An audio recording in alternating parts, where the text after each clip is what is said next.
അജിനരുവിലിനെ കൊണ്ടുവിട്ടിട്ടാണ് തിരിച്ച് വരവ്. ഒരു സ്ഥലത്തും കൂടി ഞങ്ങൾക്ക് പോകാറുണ്ട്, DC-യിൽ. അവിടെ എൻ്റെ ഒരു കൂട്ടുകാരനുണ്ട്. ഞാനും അവനും ഒക്കെ കോളേജ് ഒരുമിച്ച് പഠിച്ചതാണ്. അതിനപ്പുറം ഞാനും അവനും എല്ലാ പരിപാടിക്കും ഒരുമിച്ചായിരുന്നു. ഇപ്പോൾ കഫറ്റീരിയയിൽ ഫുഡ് ഉണ്ടാക്കാനായാലും അടിയുണ്ടാക്കാനായാലും എന്തിനായാലും ഒരു അടിപൊളി ക്യാരക്ടർ അവൻ്റെ. എനിക്ക് ഭയങ്കര ഇഷ്ടം അവനെ. അപ്പോൾ ഓനെ കൂടി കണ്ടിട്ട് വേണം യാത്ര, ഈ ന്യൂയോർക്ക് ട്രിപ്പ് എനിക്ക് അവസാനിപ്പിക്കാൻ. അവനെ വിളിച്ചപ്പോഴാണെങ്കിൽ അവൻ ഡ്യൂട്ടിയില്ല, പക്ഷേ അവൻ കാണാൻ വേണ്ടി വന്ന്. അപ്പോൾ അവൻ പറഞ്ഞു നേരെ ഹോട്ടലിൽ കയറിയിരിക്കുകയെന്ന്.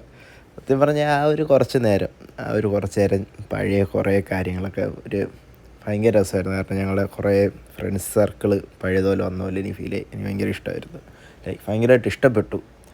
അത് ഇപ്പോൾ ഉള്ള പ്രവാസികൾക്ക് അത് മനസ്സിലാവാൻ ഏറ്റവും ചാൻസ് ഉണ്ടെന്നാണ് ഞാൻ വിശ്വസിക്കുന്നത്.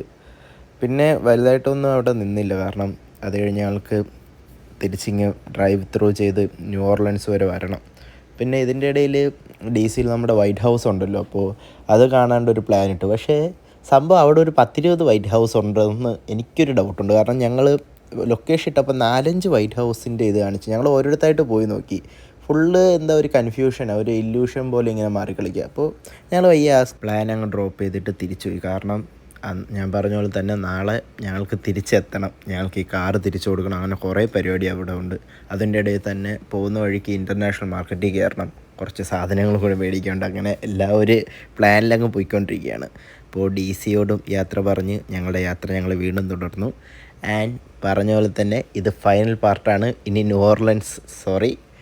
ന്യൂയോർക്ക് എന്ന് പറഞ്ഞ് ഒരു പാർട്ട് ഞാൻ ഇടുന്നതല്ല. അപ്പോൾ അതിലെല്ലാവർക്കും സന്തോഷിക്കാം. പോകുന്ന വഴിക്ക് തന്നെ ഞങ്ങൾ പെട്രോൾ അടിച്ചു. പിന്നെ എല്ലാവരും ഒരു ക്ഷീണമായുണ്ട്, കുറച്ച് എനർജി ഡ്രിങ്ക്സ് പോലത്തെ കാര്യങ്ങളെടുത്തു. അത് നമ്മുടെ കഞ്ചാവാണ്, പുറത്തിട്ടാണ് വിൽക്കണേ, ഏത് മൂഡ്. അപ്പോൾ പെട്രോളൊക്കെ അടിച്ചു നമ്മൾ നേരെ ഞങ്ങളുടെ സ്ഥലത്തെത്തി. ഓൾമോസ്റ്റ് ഒരു 5 മൈൽ, അതിനകത്ത് ഞങ്ങൾ ന്യൂ ഓർലൻസിലെത്തും. ഇതിൻ്റെ ഇടയിൽ ചുമ്മാ എടുത്തൊരു വീഡിയോ ആണ് ഇത്. എനിക്ക് നല്ല ഇഷ്ടപ്പെട്ടു, അതുകൊണ്ട് ഞാൻ ചുമ്മാ എടുത്ത് വെച്ചിരിക്കുന്നു. അതിൻ്റെ ഇടയിൽ കാളിപ്പോഴും ഉറക്കമാണ്, അവനൊന്നും നോക്കണ്ട. പിന്നെ ഞങ്ങൾക്ക് ഒരു 10 മണിയായപ്പോൾ തന്നെ വിശന്നപ്പോൾ വെനസ്ഡേയിൽ കയറി ഫുഡ് കഴിച്ചു. നേരെ ഇൻ്റർനാഷണൽ മാർക്കറ്റിലെത്തി. ഇവിടെ വന്നപ്പോൾ അസലൊരു ഇന്ത്യൻ ടച്ചിലായി, ഒരു ഫുൾ ഇന്ത്യൻ സ്മെല്ലായിരുന്നു. പിന്നെ കുറച്ച് പുതിനയില, ഇതിൻ്റെ ഇടയിൽ തേങ്ങയൊക്കെ കണ്ട്. ഞാൻ ഇങ്ങനൊരു തേങ്ങ കണ്ടിട്ട് കുറേ ആയി. അപ്പോൾ അത് ചുമ്മാ എടുത്ത്. പിന്നെ ഇവിടെ കുറേ ഫ്ലാഗ്സ് ഉണ്ട്, നമ്മളുടെ ഇന്ത്യൻ ഫ്ലാഗ് ബിയസ്ലി. പിന്നെ ഞങ്ങൾ മേടിച്ച സാധനങ്ങളായിട്ട് ഞങ്ങൾ നേരെ പോവുകയാണ്. പിന്നെ ഒരു 0.2 മൈൽസ്. കഥ അവസാനിച്ചു.